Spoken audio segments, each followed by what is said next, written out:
Holding a valid Certificate of Competence for your job role is a mandatory requirement for many projects in the global offshore energy sector.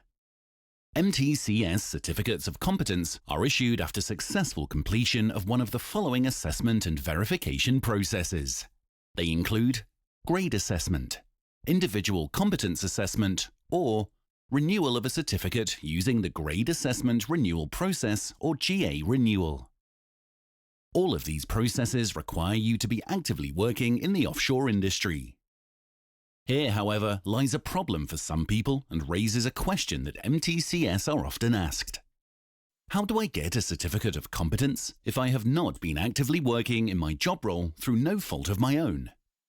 We at MTCS have experienced numerous instances where personnel have, in the past, held a valid Certificate of Competence for their role and were actively working within the industry.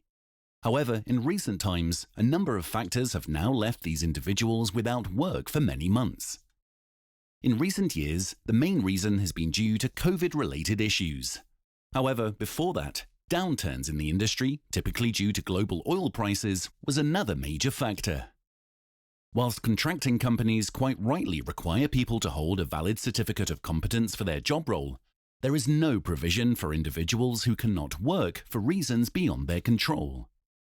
MTCS recognise this ongoing problem and have responded by introducing what is referred to as a Working Towards Letter. The Working Towards Letter confirms that someone is registered onto an MTCS competence program and is actively involved in working towards a Certificate of Competence. This means they are undergoing workplace assessment and gathering evidence that will form part of their final verification and certification by MTCS. It's important that we recognise that it's impossible for an individual to always be classed as competent.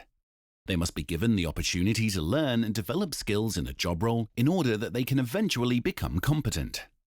A good example of this is someone who is learning to drive a car. It's assumed that the individual is being adequately supervised, coached, and assessed while they are learning, and at some point they will undertake a final driving test. An example of this in the offshore industry could be an ROV senior pilot working towards a Certificate of Competence as a supervisor. It's important to appreciate that a Working Towards Letter is not a Certificate of Competence and does not infer competence of the individual.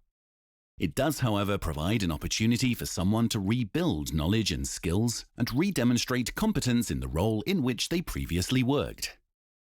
We encourage employees and agencies to consider accepting the MTCS Working Towards Letters where appropriate, and we ask any organisations to contact MTCS directly should there be any ambiguity or if they wish to discuss further.